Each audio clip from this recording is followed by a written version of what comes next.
Bonjour à tous et bienvenue à Catch Club. On se retrouve pour les résultats de SmackDown du 27 mai 2022 et hier soir, on avait les Usos qui étaient présents afin de célébrer l'unification des titres par équipe, mais ils ont été interrompus par de nouveaux challengers. Et hier soir, nous avons également les membres du New Day qui nous ont promis une surprise, mais on verra ça lors du main event. Donc c'est parti, SmackDown démarre avec l'entrée des Usos pendant que les commentateurs nous rappellent que la semaine dernière, Roman Reigns a triché et il a aidé les Usos pour remporter les titres par équipe unifiés. Et les commentateurs nous précisent également que Randy Orton est toujours absent car il doit aller consulter un neurochirurgien afin de savoir quel traitement est nécessaire pour soigner son dos. Mais je rappelle bien entendu que les blessures de Randy Orton font partie des storylines. Et donc pendant ce temps, les Usos montent sur le ring, ils prennent le micro, et là directement ils remercient le chef tribal Roman Reigns. Il remercie Roman Reigns de les avoir laissés gagner tout seuls la semaine dernière. Donc bien entendu, c'est de la mauvaise foi de la part des Usos. Et ensuite, pendant un instant, ils sont devenus sérieux et ils étaient même gentils, car ils ont commencé à parler du début de leur carrière. Les Usos ont précisé que là, il y a 3 jours, ça fait 12 ans qu'ils ont fait leur début à la WWE. Ils ont parlé un petit peu du passé et ils ont expliqué que les fans les ont littéralement vus grandir. Donc ils remercient les fans d'avoir été avec eux ces 12 dernières années. C'était touchant, et pendant un instant on pensait que les Usos étaient face. Donc là la foule est étonnée, mais elle applaudit, elle scande le nom des Usos. Mais les Usos continuent leur speech, et ils expliquent qu'ils ont compris une chose ces 12 dernières années, c'est qu'ils ont besoin d'absolument personne. Ils n'ont besoin de personne, et surtout pas du public. Et les Usos continuent en disant que dorénavant la Bloodline a tout l'or, et à côté de ça, c'est eux qui ont blessé Randy Orton et ils se sont débarrassés de lui. Mais là, les Usos se font interrompre par Shinsuke Nakamura. Nakamura prend le micro et il dit que lui et son partenaire souhaitent challenger les Usos. Et d'ailleurs, pour info, à la base, son partenaire souhaitait challenger les Usos tout seul, mais Nakamura a demandé s'il pouvait l'accompagner. Et là, directement, les Usos se foutent de la gueule de Nakamura, car ils pensent que son partenaire, c'est Rick Boogs. Et ils expliquent qu'ils se sont débarrassés de Rick Boogs à WrestleMania quand ils l'ont blessé. Mais Nakamura explique que son partenaire n'est pas Rick Boogs. Son partenaire est là. Et là, nous avons l'entrée de Riddle, notre bro préféré, qui était présent hier soir à SmackDown aux côtés de Shinsuke Nakamura. Riddle a fait son entrée sur son propre thème, pas le thème des Harky Bro. Et donc derrière, Nakamura et Riddle sont allés jusqu'au ring et c'est parti en bagarre générale entre les nouveaux challengers et les Usos. Et Nakamura et Riddle ont réussi à se débarrasser des champions par équipe. Et quelques instants plus tard, on a droit à une interview de Riddle et Nakamura en coulisses. Et là, forcément, l'intervieweuse demande à Riddle que va penser Randy Orton de cette nouvelle équipe, de cette nouvelle alliance.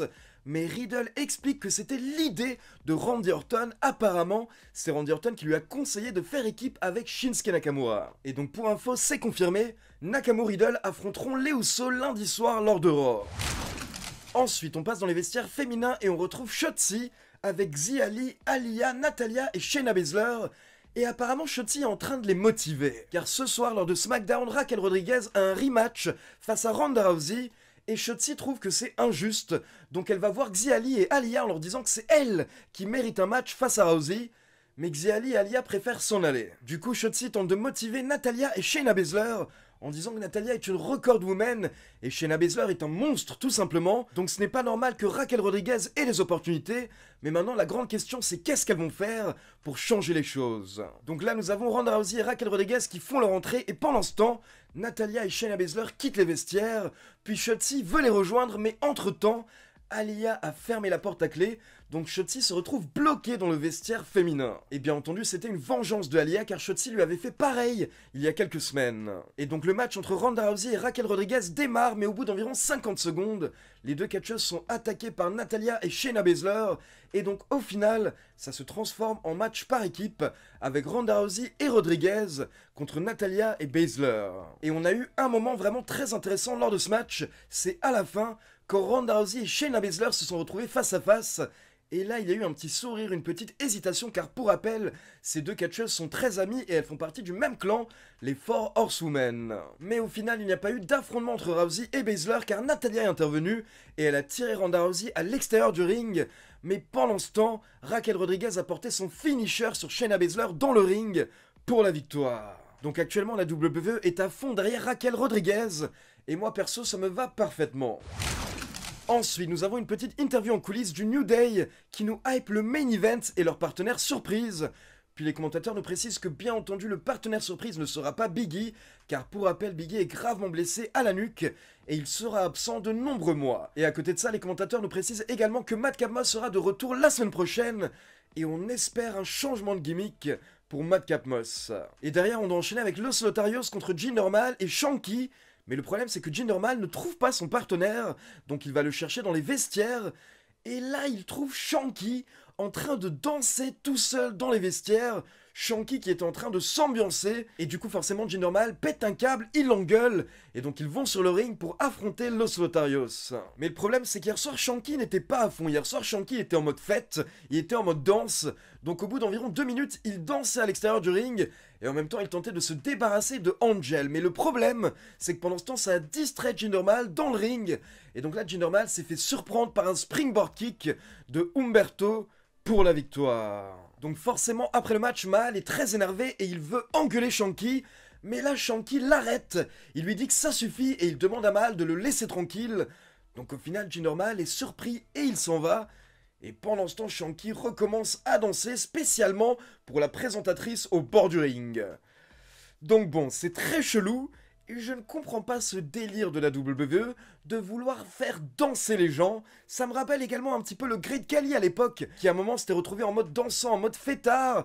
Honnêtement, ce n'est pas très logique, là ça sort de nulle part, et je sais pas vraiment si ça va aider Shanky dans sa carrière que de devenir un mec qui danse tout le temps. Après, bien entendu, mesdames et messieurs, vive la danse! Ensuite, on passe en coulisses dans le bureau de Adam Pearce qui est rejoint par Max Dupri, donc l'ancien LA Knight. Et là, Adam Pearce explique qu'il a vu le contrat de Max Dupri et en effet, il est bien valide. Donc Max Dupri est officiellement dorénavant un membre de SmackDown. Et là, Max Dupri est bien entendu très heureux et il nous explique que le process de recrutement va démarrer afin de trouver son premier poulain. Donc n'hésitez pas à me dire dans les commentaires, selon vous, qui pourrait être le premier poulain de Max Dupri. Puis on enchaîne avec le KO Show. Et hier soir, Kevin Owens accueille un leader des vestiaires et un proche de la Bloodline. Donc bien entendu, Kevin Owens accueille Sami Zayn, et les deux meilleurs amis sont tellement heureux de se retrouver qu'on a le droit à un énorme câlin dans le ring. Après, Sami Zayn précise tout de même que la dernière fois qu'ils se sont vus, ils se sont embrouillés, mais Kevin Owens dit que oui, tout ça c'est de l'histoire ancienne et c'est oublié maintenant. Et directement, Sami Zayn commence en disant que Ezekiel et Elias sont la même personne, c'est évident.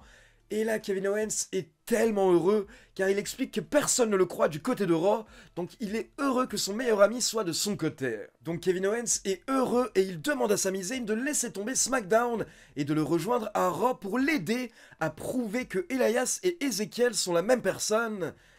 Mais là, Sami Zayn explique que ce n'est pas le bon moment, ous, et il doit rester à SmackDown.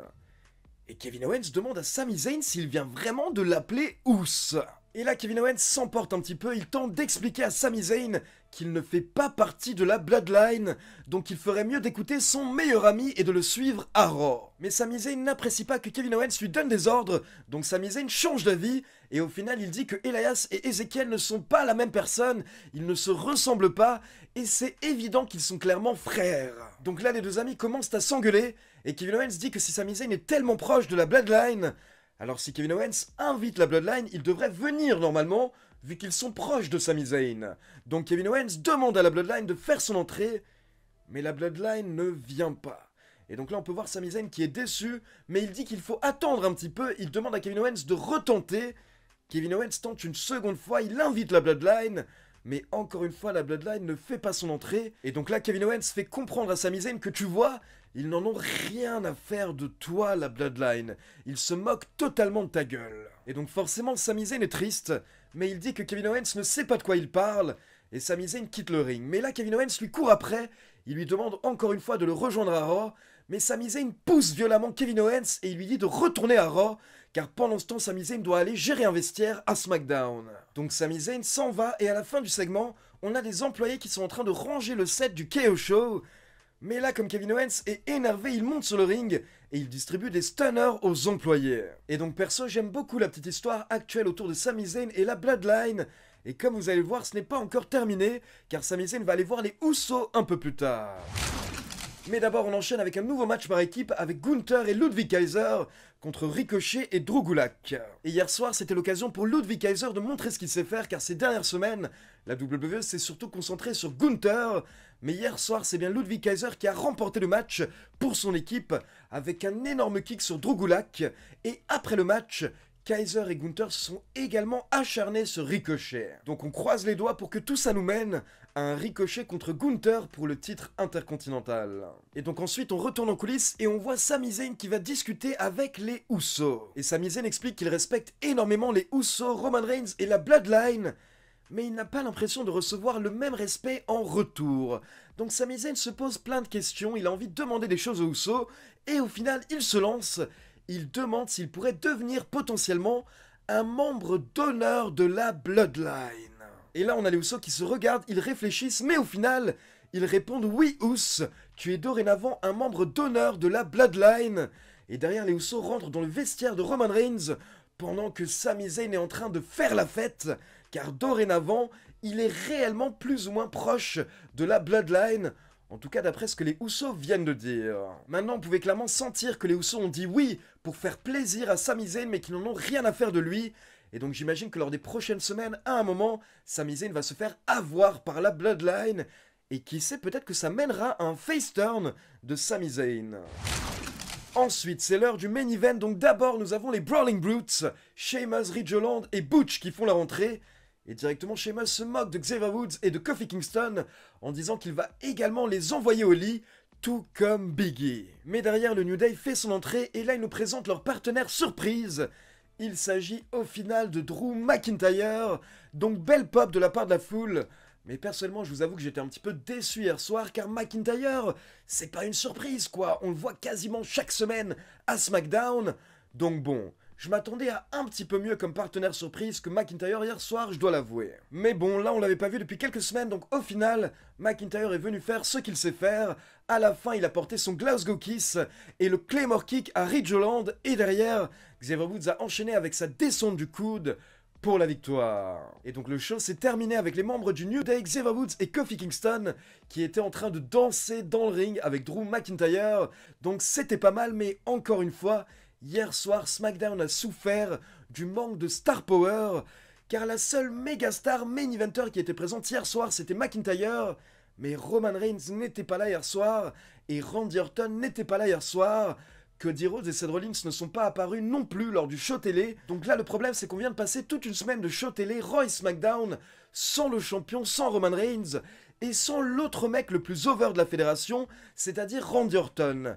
À côté de ça, il s'est pas passé grand-chose cette semaine, par exemple, autour de Cody et de Seth Rollins, juste un petit segment lors de Raw. Donc ça manque de star power. Moi, quand je regarde la WWE, c'est bien entendu pour toutes les superstars, mais surtout pour les grosses têtes. Et quand on ne nous montre pas les grosses têtes, les têtes d'affiche, bah forcément on est un petit peu déçu. Donc bon, j'espère qu'on va rapidement revoir Roman Reigns et que surtout on va plus le revoir, car le fait qu'il refuse dorénavant de faire des live events, les petits house shows, ça je comprends. Mais par contre, quand t'es le visage de la fédération et que tu as les deux titres, c'est pas possible que de rater Raw et SmackDown toutes les semaines. C'est pas possible que de ne pas défendre ton titre. J'ai vraiment du mal avec ce délire de certains catcheurs qui deviennent la top star et à partir de ce moment-là, au lieu de se donner 2 fois plus, bah ils se donnent 2 fois moins et on les voit 2 fois moins. Donc j'avoue que là je suis un petit peu en fait en mode cœur brisé comme un fan, parce que Roman Reigns est clairement l'un de mes catcheurs préférés, mais j'ai beaucoup mal avec ses décisions actuelles, et j'ai beaucoup mal avec le fait que quand tu es le numéro 1, tu décides au final de moins être présent. Je trouve que ce n'est pas du tout logique. Je suis désolé, mais quand John Cena était le numéro 1 de la WWE, il est resté au sommet pendant 15 ans. Il était présent chaque semaine, à chaque épisode de Raw ou de SmackDown, à chaque pay-per-view, et c'est ça normalement ce que tu es censé faire quand tu es le numéro 1. Tu es pas censé petit à petit faire de moins en moins de shows. Donc j'ai beaucoup de mal avec la logique de Roman Reigns, mais je la respecte. Mais en même temps, j'espère tout de même qu'on le verra plus souvent. Après une semaine ou deux de repos de temps en temps, je veux bien. Mais là, j'espère que dès la semaine prochaine, il sera de retour à SmackDown. Donc voilà, c'est tout pour les résultats de SmackDown. Et maintenant, comme d'habitude, c'est à vous. N'hésitez pas à me laisser vos avis dans les commentaires. Et comme d'habitude, n'oubliez pas de liker la vidéo, de vous abonner à la chaîne et de cliquer sur la petite cloche pour être informé de la sortie des prochaines vidéos. Ciao tout le monde!